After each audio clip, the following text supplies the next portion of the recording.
할렐루야. 아멘.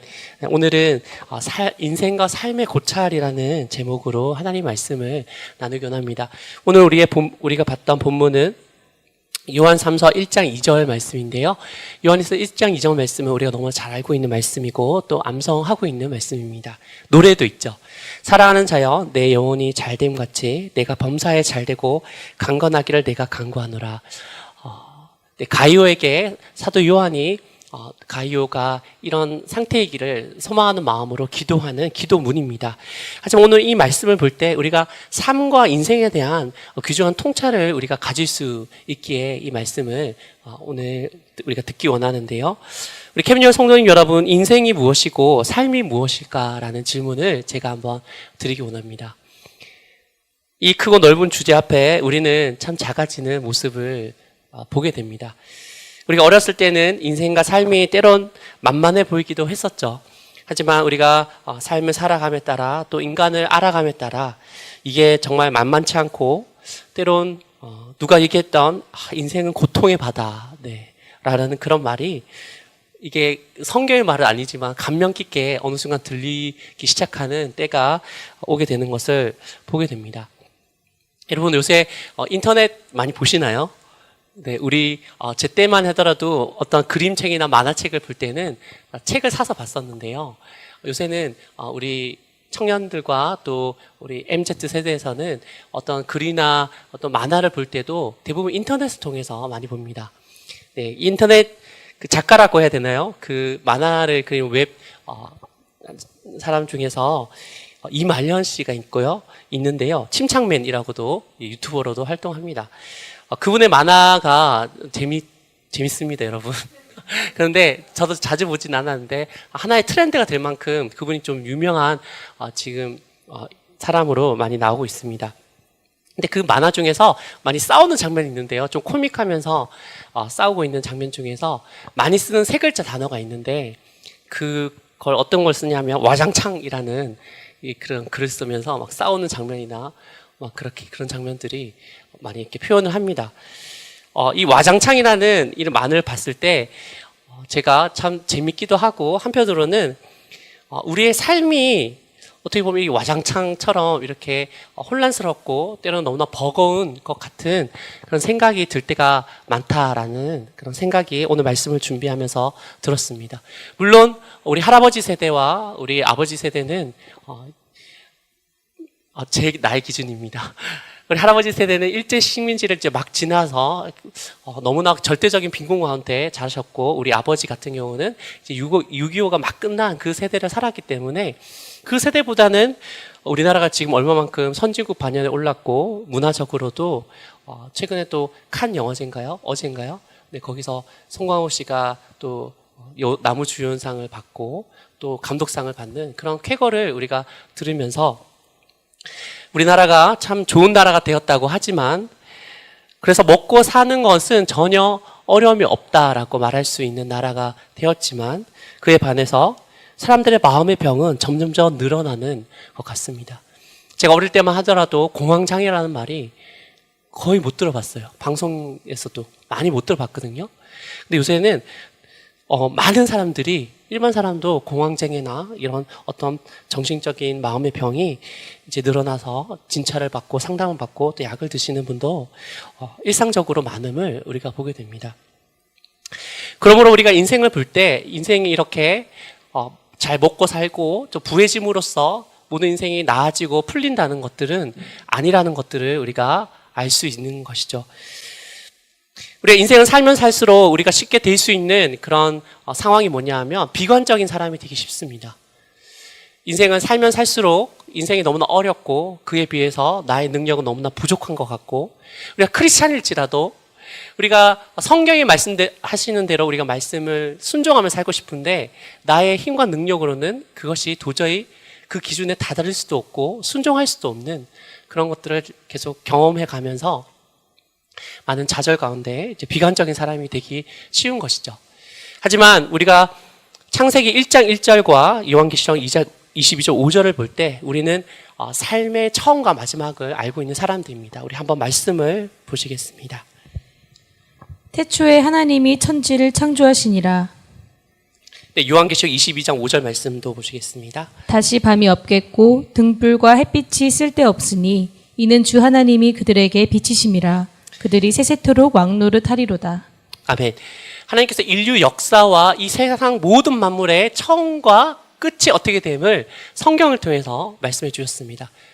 처음에는 하나님께서 당신이 창조하셨다고 선포하셨고요. 마지막에는 예수님께서 다시 오실 때 이 모든 인류 역사를 이제 인간의 역사를 이제 멈추시고 새 하늘과 새 땅을 열어서 이제 그 하나님의 나라 가운데 하나님의 장막 가운데 우리가 영원토록 행복하게 살 것이다라는 이 말씀을 또한 계시록을 통하여 말씀하셨습니다.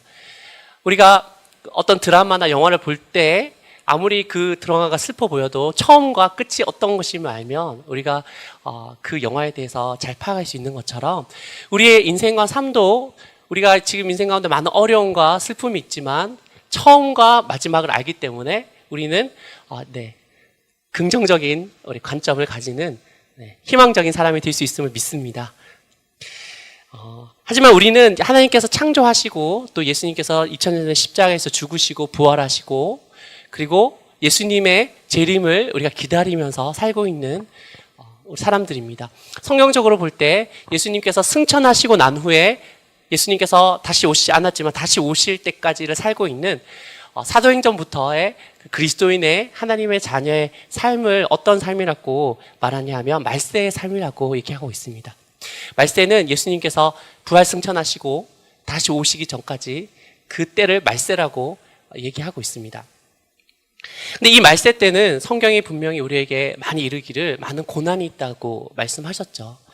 그리고 예수님을 믿는 사람이면 믿음 때문에 핍박을 당할 수 있지만 믿지 않는 사람이라도 그 자신의 실존으로 인해서 많은 고통을 당하고 있는 것들을 우리가 보게 됩니다. 우리 안과 박을 한번 생각해 보기 원합니다. 우리 안에는 무엇이 있을까요? 오늘 말씀을 준비하면서 네 가지 정도가 있는 것을 보게 됩니다. 우리 안에는 물론 육신적인 측면을 볼 때 이제 오장육부가 있죠. 위도 있고 우리 안에 신체가 있습니다. 그리고 또 우리 안에 우리 볼 수는 없지만 우리의 혼적인 자아가 있습니다. 지정이라고 말씀할 수 있죠. 그리고 우리 또 가장 깊은 곳에서는 우리가 하나님과 교제할 수 있는 영이 있습니다.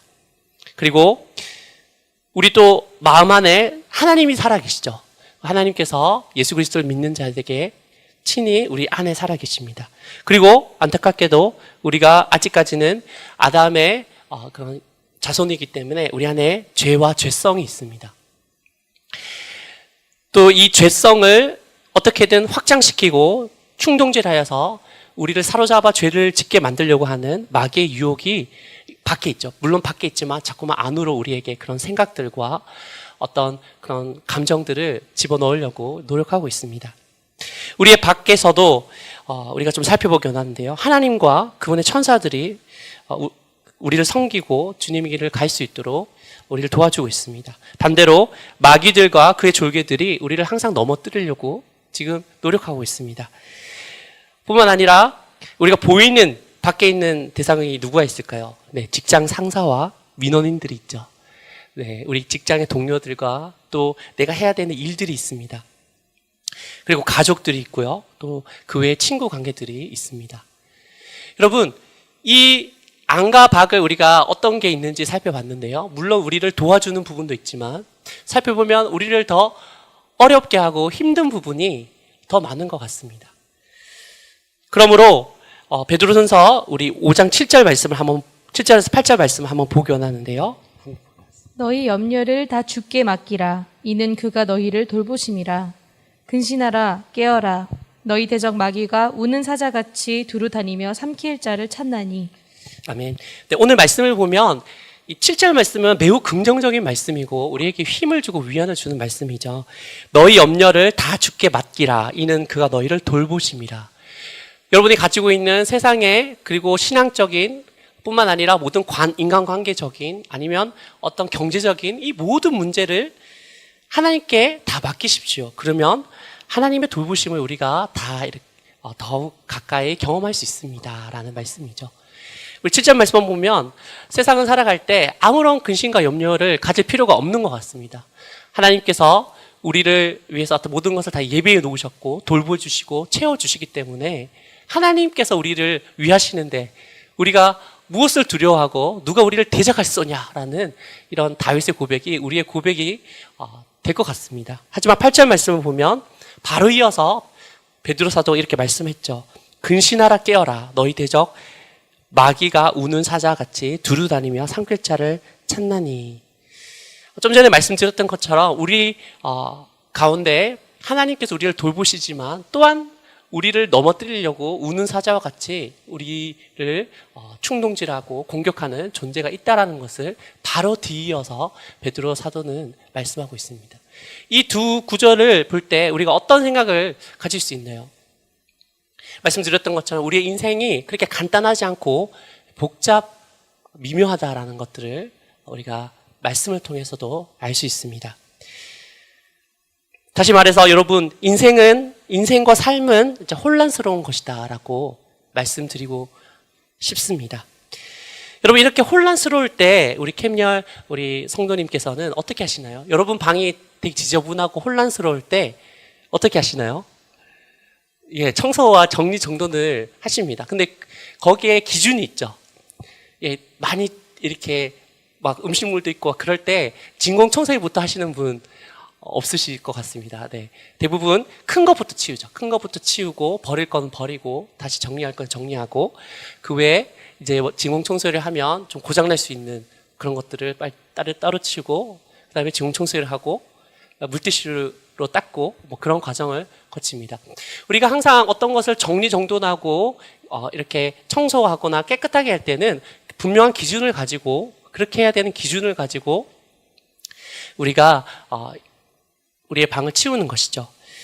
이처럼 예수님께서 부활하신 후 승천하시고 재림하시기 전 이 말세를 살아가는 이 혼란스러운 삶을 살아가는 우리들 안과 우리 밖으로 여러 가지 도전이 있고 또 도우심이 있는 이런 삶을 사는 우리들에게 우리도 하나님 말씀에 분명한 기준이 있어야지만 우리가 넘어지지 않고 주님의 길을 갈 수 있음을 알 수 있습니다. 우리가 그런 기준이 없으면 어떻게 될까요? 야고보서 1장 6절 말씀을 한번 보시겠습니다. 오직 믿음으로 구하고 조금도 의심하지 말라. 의심하는 자는 마치 바람에 밀려 요동하는 바다 물결 같으니. 아멘. 야고보서 1장 6절 말씀은 크리스찬에 대하여서 얘기하는 것입니다. 불신자들에 대해서 야고보 사도가 얘기하는 것이 아니고요. 예수님을 믿는 사람을 향해서 말씀하시는 건데 예수님을 믿는 사람도 주님을 향한 믿음이 없으면 어떤 삶을 살게 되냐면 갑자기 어떤 문제가 닥치면 그 문제에 내가 정신이 팔려서 그 문제를 해결하려고 살아갔고 또 다른 파도가 오면 그 파도에 휩쓸려갖고 그 파도에 머물다가 발등에 불 떨어졌다고 이렇게 살게 되고 이렇게 바람처럼 밀려 요동하는 삶을 살 수밖에 없다라고 말씀하고 있는 것이죠.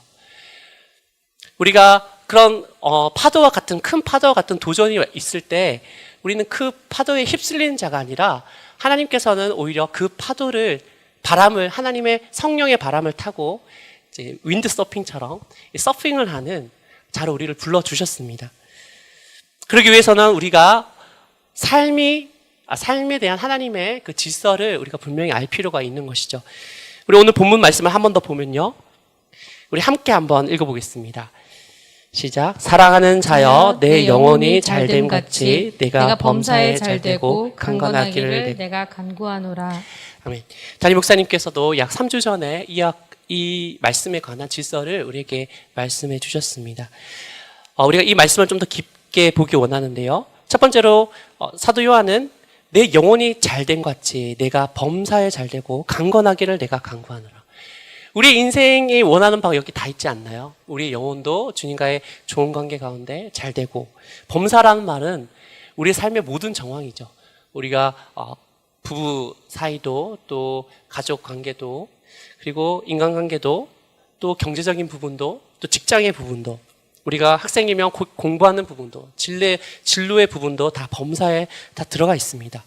그리고 강건하는 것은 육체적인 강건함뿐만 아니라 우리의 정신적인 우리의 정서적인 강건함도 포함되어 있는 말이죠. 우리가 다 이것들을 원합니다.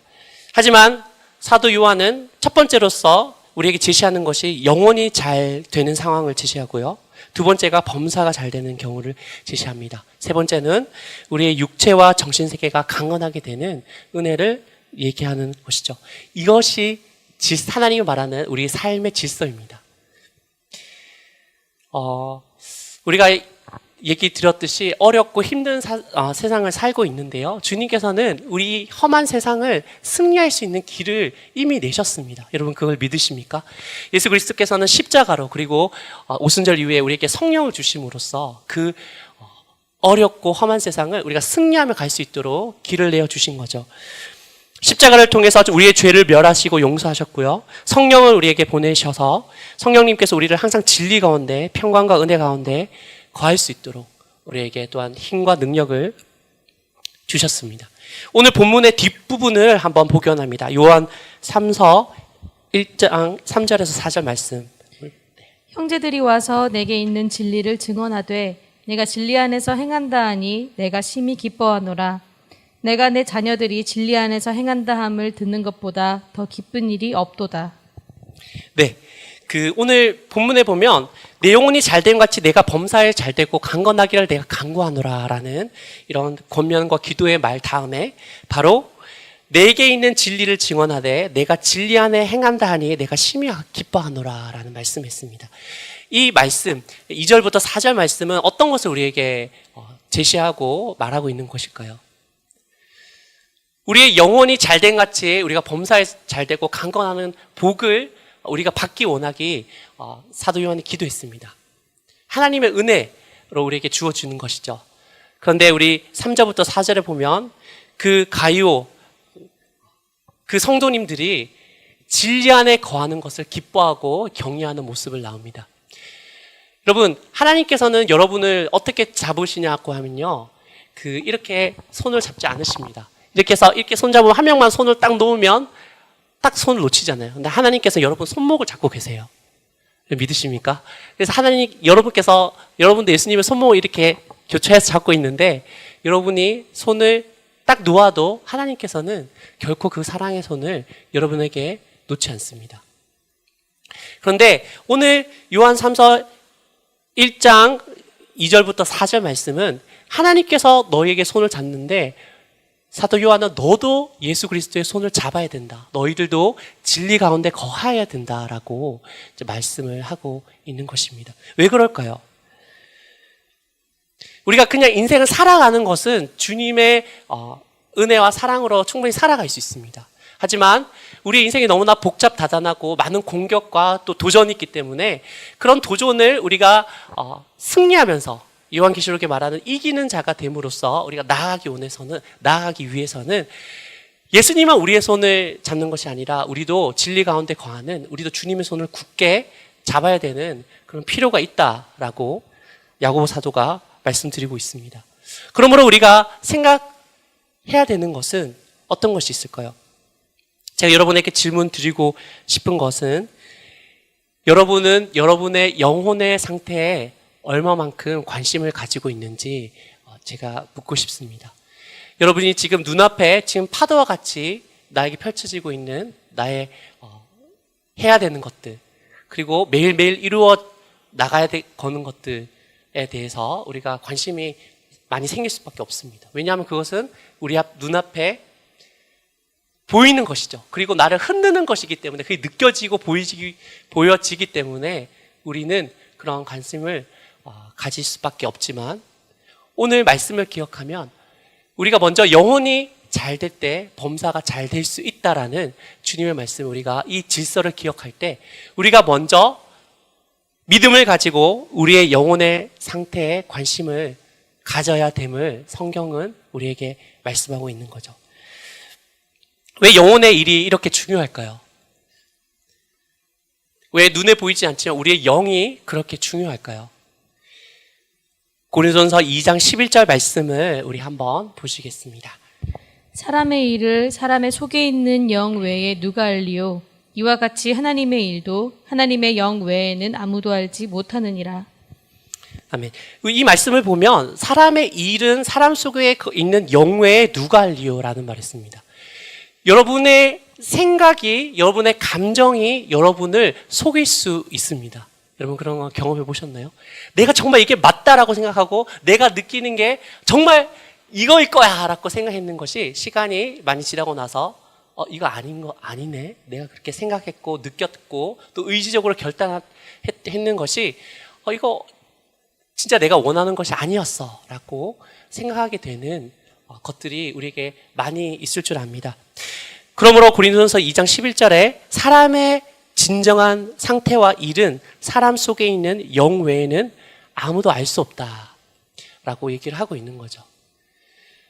배를, 여러분 큰 배를 움직이는 것은 키입니다. 작은 키입니다. 키가 움직입니다. 키가 어떤 상태에 있는지, 키가 어느 쪽으로 향하는지에 대해서 그 배가 아무리 모터에 힘이 좋고 큰 배일지라도 그 키가 배를 목적지까지 인도해 주시는 거죠.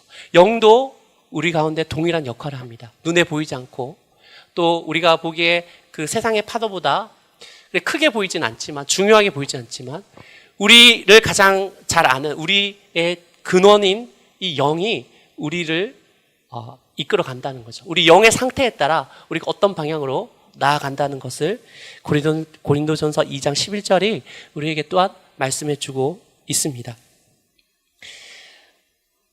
이 영이 이렇게 중요한데요. 오늘 본문의 말씀은 영혼이라고 했습니다. 어떠한 성경학자 두 부류로 나눠지는데, 육체는 이제 존재한다고 믿고 영혼이다, 아니다, 영이다, 혼이다 이렇게 어떤 사람은 두 부분으로, 어떤 사람은 세 부분으로 나가는 경우를 봤는데요. 우리는 그런 어떤 논쟁을 하는 것이 아니라 이 두 부분이 분명히 있다라는 것들을 우리가 기억했으면 좋겠습니다.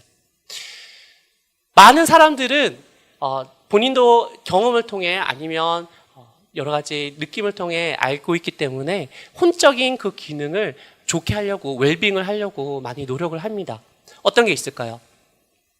우리의 혼적인 그런 새로움과 아니면 리프레시와 아니면 또 어떤 것들을 위해서 많은 교육을 받죠. 강의도 듣고요. 또 좋은 연극도 봅니다. 영화도 보고요. 서울이 정말 좋은 게 뭐냐면, 저희가 사는 이 충청도 제천은 뮤지컬을 볼 수가 없습니다. 일주일에 뮤지컬을 정부에서 해서 해야지만 볼까 말까인데, 이렇게 대학로 가면 바로 볼 수 있는 게 너무 좋은 것 같습니다. 그리고 우리가 여행도 떠나죠. 여행을 떠나면 어떤 많은 관광이라고 하는 것이 빛을 본다는 거잖아요. 많은 것들을 보면서 우리가 또다시 새로워지는 것들을 보게 되고, 또 우리의 육신의 건강과 기쁨을 위해서 맛있는 것들을 또 먹을 수 있습니다. 더 좋은 사람과 교제를 하죠. 하지만 이 모든 사람, 돈이 많은 사람이 이런 걸 더 많이 잘할 수 있겠죠. 이런 사람들은 성경이 어떻게 말하냐 하면 마치 탕자와 같다라고 얘기하고 있습니다. 탕자가 어떤 사람이었습니까? 아버지가 돈이 많았지만 아버지 보고 내가 받을 재산을 떼주십시오. 왜? 나는 밖에서 즐겨야 되겠습니다. 내 하고 싶은 것을 내가 누려야 되겠습니다. 라고 하는 탕자죠. 탕자가 아버지의 돈을 많이 가지고 밖에 나가서 자기가 하고 싶은 것들을 누리며 즐기며 살았습니다. 마찬가지로 예수 그리스도를 모르는 사람들이 이렇게 많은 것들을 누리고 즐기고 먹고 맛보고 여행하고 하는 것들은 마치 탕자와 같이 자기 집이 없이 계속 여행 다니는 사람과 같은 것입니다. 그럼 그런 사람이 계속 여행하다 보면 얼마나 공고할까요? 많은 것들을 하지만 결국은 허물을 느끼고 공허함을 깊이 더 느끼게 되는 것입니다. 하지만 예수 그리스도를 믿는 우리는 어떠한 존재일까요? 물론 우리도 여러분도 그 혼의 어떻게 보면 자아의 그런 요구를 거절하지 마십시오. 맛있는 것도 먹고요, 또 여행도 가고요, 또 많은 것들을 또 관람하고 또 좋은 사람과 교제하는 것이 꼭 필요합니다. 하지만 그보다 더 중요하고 중심이 되는 것이 뭐냐면 영, 우리와 주님과의 그런 관계성인 거죠. 마르다는 비록 많은 큰 잔치를 하기 위해서 많은 요리를 하고 정신이 없이 분주했습니다. 하지만 마리아는 어땠습니까? 그 동생 마리아는 언니를 도와주지도 않고 예수님 발 앞에 앉아서 예수님의 하시는 그 사랑과 은혜의 말씀을 조용하게 들었습니다. 우리는 웰빙을 누리는 자인데요. 우리는 집이 있습니다. 하나님의 집에 우리가 예수님 앞에서 주님의 은혜와 사랑의 말씀을 우리가 들을 수 있고 그 주님께 우리가 얘기를 할 수 있고 기도할 수 있는 그 큰 은혜를 우리가 누린 사람입니다. 그러므로 우리가 이 큰 은혜를 누렸는데 우리가 좀 더 우리의 영에 하나님과 나의 그런 관계성을 더 튼튼하게 하기 위해서 우리가 더 삶의 포커스를 두는 필요가 있다라고 성경은 말하고 있는 것이죠. 제가 대학교 때 좋아했던 목사님이 이렇게 얘기했습니다. 지금은 소천하셨는데요. 여러분, 삶의 속도보다는 방향이 더 중요한 것입니다. 라고 얘기를 했던 것이 기억합니다. 여러분의 삶의 방향은 여러분이 알듯 모르듯 결국 여러분의 영이 여러분의 삶의 그 방향을 결정하는 것이죠. 그리고 여러분도 거기에 힘을 쏟아야 됩니다. 여러분 결혼을 해서 가정이 생기고 또 가정 가운데 열심히 이제 살아가잖아요. 행복하게 살아가려고 할 때 한 사람의 노력으로만 가정이 서고 행복하게 되기는 실질적으로 많이 어렵긴 합니다. 우리가 그 가정이 서려면 어떻게 되죠? 좋은 영향을 미치는 가정이 되려면 부부가 똘똘 뭉쳐야지 그 가정이 설 수 있겠죠. 마찬가지로 물론 이 부부 관계와 똑같이 비교할 수는 없겠지만 예수님, 우리의 신랑 되신 예수님과 신부인 우리의 관계도 신랑이신 예수님이 우리를 너무나 사랑하고 있지만 우리도 예수님을 더 사랑하고 예수님께 더 가까이 나아가기를 우리가 힘써야 될 줄 믿습니다. 예수님께서도 예수님이 살아계실 때 제자들을 보낼 때 이렇게 말씀하셨습니다. 마태복음 10장 16절 말씀입니다. 보라, 내가 너희를 보냄이 양을 이리 가운데로 보냄과 같도다. 그러므로 너희는 뱀같이 지혜롭고 비둘기같이 순결하라. 예수님께서 제자들을 파송하시면서 병 고치는 권세도 주시고요. 그리고 귀신을 쫓아내는 권세도 주셨습니다. 직접 그 큰 권세를 주시고 제자들은 지금 능력이 충만해서 세상을 향해 가려고 하고 있습니다. 우리는 그런 권세가 있는지 없는지 잘 모르잖아요. 근데 그 당시 제자들은 확실하게 직접적으로 예수님께 그런 기름 부으심을 경험하고 이제 세상으로 가려고 하는데 그때 예수님께서 했던 말씀, 이 말씀입니다. 보라, 내가 너희를 보냄이 양을 이리로 가운데 보낸과 같도다. 그러므로 너희는 뱀같이 지혜롭고 비둘기같이 순결하라. 예수님께서 우리에게 능력을 주셨지만 그리고 우리가 세상을 이길 수 있는 길을 내시고 권위를 주셨지만 항상 기억해야 되는 것이 너희가 이리 가운데 보내심을 받는 양이다라는 것들을 기억하고 항상 뱀처럼 지혜롭고 비둘기같이 순결하라라고 말씀을 했던 것이죠. 주님께서 우리에게 주신 사랑이 표현할 수 없이 큽니다. 그리고 우리에게 주신 능력도 크죠. 하지만 우리가 하나님께서 나를 이렇게 사랑하고 하나님께서 나에게 능력을 주었어. 그럼 나는 세상으로 이제 나가서 전도하면 돼.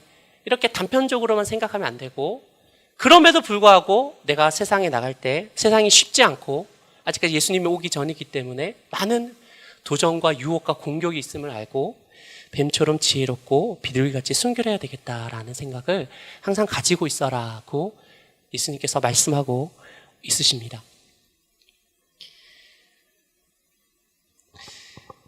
우리가 세상생을 살면서 이렇게 생각하기가 쉽습니다. 왜냐하면 세상의 일들은 너무나 실제적이고 너무나 나에게 영향을 미치는 것이고 우리 일주일에 한 번 이렇게 주의를 드린다면 쉽게 이제 속는 게 뭐냐면 세상과 그 일 따로 신앙 따로다라는 생각이 우리한테 훅 들어올 때가 참 많습니다. 여러분 어떻게 생각하십니까? 우리가 살고 있는 세상의 일, 우리가 직장에서 많은 사람을 만나고 또 학생이면 공부를 해야 되고 공부를 하는 가운데 하나님의 말이 한 번도 안 나오잖아요. 그리고 많은 것들이 있을 때 교회에서는 신앙이 중요해라고 하지만 그건 별개가 아닌가라는 마귀의 속삭임이 우리에게 또 많이 들린다는 것이죠. 하지만 우리가 요한복음 3장 16절을 한번 보면 여러분 외우고 계십니까? 하나님이 어떻게 말씀하셨죠? 세상을 이처럼 사랑하사 독생자를 주셨으니라고 말씀하셨습니다. 여러분 하나님이 우리를 다 선택하셨다고 에베소서에 말씀하셨는데 창세전에 택한 자들을 위해서 그 아들을 보내어 주셨다라고 말씀하지 않으시고 그 말도 신학적으로 맞는 말이지만 요한복음 3장 16절에는 하나님이 세상을 이처럼 사랑하사 독생자를 주셨으니 누구든지 저를 믿는 자들은 멸망치 않고 영생을 얻게 하려 하심이라 라는 말씀을 했죠. 하나님께서는 구원받는 사람을 일으켜서 우리를 통해서 세상을 변화시키기 원하십니다.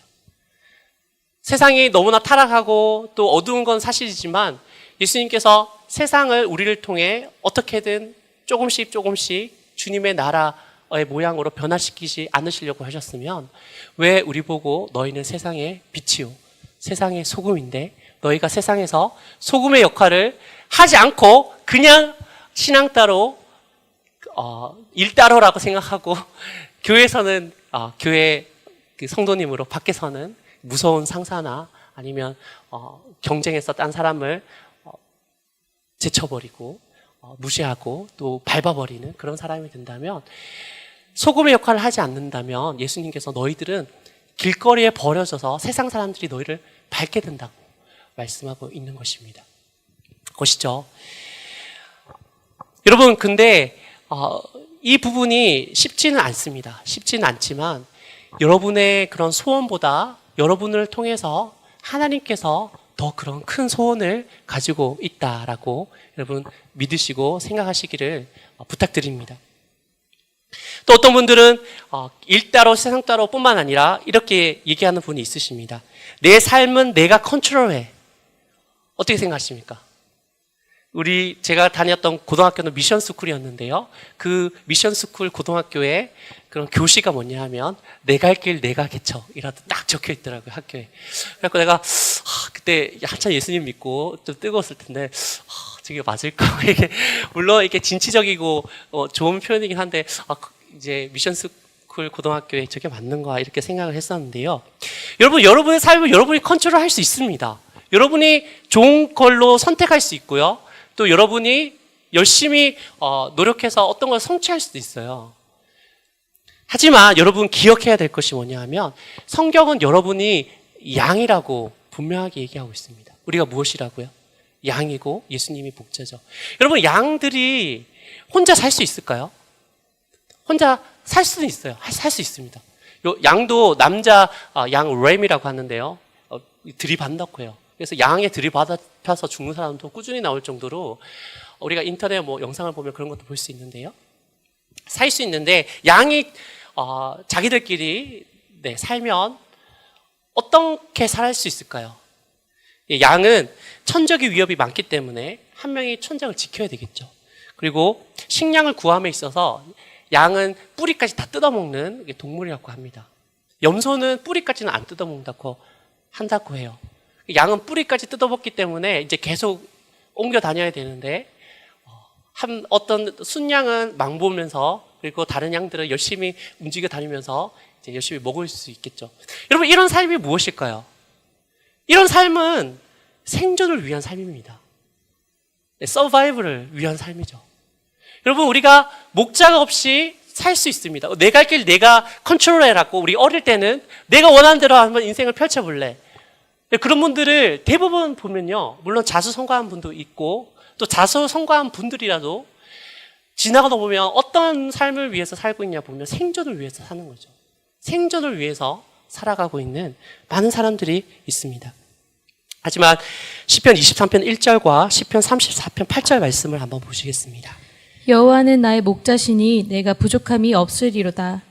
너희는 여호와의 선하심을 맛보아 알지어다. 그에게 피하는 자는 복이 있도다.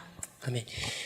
예수님께서 우리의 선한 목자가 되어주시고 우리를 인도해 주시는데요. 우리가 목자의 삶을, 목자를 따라가는, 목자의 보호하심을 받는 삶은 생존을 위한 삶이 아닙니다. 물론 생존은 당연히 목자가 이렇게 인도해 주심 가운데 해주시죠. 그런데 시편 139편에 하나님께서 우리에게 분명히 이르시는 것이 뭐냐 하면 우리가 태어날 때 하나님께서 그 책에 우리를 다 기록하셨다라는 말씀이 있으십니다. 주님께서는 우리에게 선한 목적을 두고 우리를 태어나셨다게 하셨다는 거죠. 여러분은 하나님의 거룩한 목적과 어떤 하나님의 사명을 가지고 이 땅에 태어났습니다. 분명히 그렇게 하나님 여러분이 태어나게 이 땅에 하신 목적이 있는데 여러분이 예수님을 나의 인도자와 목자로 이제 인정하지 않고 산다면 결국 느껴지는 것은 내가 생존을 위한 삶을 살고 있구나. 먹고 살기 위해서 내가 산다라는 것들을 이렇게 고백하는 모습이 될 수밖에 없습니다. 왜냐하면 시시때때로 늑대는 양을 잡을 먹으려고 얼마나 그렇게 하는지 우리가 알 수 있죠. 그러므로 오늘 본문의 말씀처럼 우리가 이런 삶의 우선순위를 분명히 하고 질서를 가지는 것은 우리가 이런 말씀이 좋은 말씀이 있네라고 생각하는 그 차원을 넘어서 우리 삶 가운데 반드시 이 말씀과 하나님의 이 삶에 대한 질서와 우선순위를 내가 잡고 살아야 되겠다라는 그런 결심과 결단이 우리 가운데 있어야 될 줄 믿습니다. 에베소서 5장 16절 말씀에 이렇게 말씀하셨습니다. 세월을 아끼라 때가 악하니라. 시간을 구속하라 때가 악하니라. 아멘. 제가 중고등학교 때 이 말씀을 마음에 팍 와닿아서 정말 시간을 아끼려고 막 계획표를 열심히 짜면서 지냈었거든요. 진짜 분 단위로 시간을 막 쪼개 쓰면서 그런 적도 조금 있었습니다. 한 1개월 정도 해보니까 어떤 결과가 나타났는지 아십니까? 너무 지치더라고요. 너무 지치고 힘들고 그렇더라고요. 왜냐하면 휴식 시간도 적어야 되는데 제가 휴식 시간을 안 적어놔서 계속 일만 적어놨었는데요. 여러분 세월을 아끼라 때가 악하니라는 말은 이 원어적인 측면은 우리가 보면 아시겠든지 시간을 구속하라는 말입니다. 예수님께서 우리를 구속하셨죠. 이게 얽어매는 그런 구속이 아니고 돈 주고 우리를 사셔서 우리를 노예 신분에서 당신의 아들의 신분으로 성격을 바꿔놨다는 것이 구속인데요. 우리 시간도 우리에게 다 24시간의 시간이 있습니다. 근데 사도 바울은 세월을 아끼는 것이 시간을 구속하는 것이라고 얘기하고 있습니다. 이것이 무엇일까요? 시간을 어떻게 하면 우리가 구속할 수 있을까요? 여러분, 예수님께서는 여러분의 삶에 강제로 들어가셔서 여러분의 삶을 멱살 잡고 여러분을 이제 캐리하시는 이렇게 그런 분이 절대 아니십니다. 예수님께서 너무나 여러분을 사랑하시고 또 인격적이고 신사적인 마음을 가진 분이셔서 라오디게아 교회에 일반 불신자가 아니라 교회에 이렇게 말씀하셨죠. 볼지어다 내가 문을 두드리느니 누구든지 이 문 노크 소리를 나의 노크 소리를 듣고 문을 열면 내가 그로 더불어 먹고 그는 나로 더불어 먹으리라 라고 말씀하셨습니다. 여러분 24시간의 이 많은 시간 가운데 얼마만큼 예수 그리스도께 우리의 마음을 오픈해서 주님의 인도하심을 구하고 살고 있으십니까? 여러분 그 시간만큼 여러분의 삶을 여러분의 시간을 구속할 수 있는 것입니다. 저의 인생은 너무나 바쁩니다. 저는 야근도 많이 해야 되고요. 아침에 눈 뜨면 할 일이 너무 많아서 눈코 뜰 새 없이 바쁜데 어떻게 그런 시간을 가집니까? 라고 여러분 또 질문할 수 있을 것 같습니다. 하지만 여러분, 루터가 이렇게 얘기했습니다. 나는 오늘 너무나 바쁜 일이 있기 때문에 아침에 3시간 기도할 것이다. 라는 말을 했어요. 여러분, 하나님과의 그런 중요한 일이 더 많고 더 많이 해야 되는 일이 있을 때 좀 더 주님께 기도하며 나가십시오. 그럴 때 하나님께서 그 많은 일들이 하나님의 질서 가운데 그것이 정돈되고 생각 외로 내가 생각으로 해야 될 일보다 실질적으로 하나님과의 그런 영혼이 잘 되는 상태에서는 그 일들이 생각 외로 내 생각보다 그렇게 복잡하지 않고 그렇게 많지 않음을 우리가 경험할 수 있을 줄 믿습니다. 그렇다고요 우리가 신앙만 열심히 가지면 된다라는 말이 절대 아닙니다. 제가 신학교에 다녔기 때문에 학부 때 제 친했던 여자 동기가 있었는데요.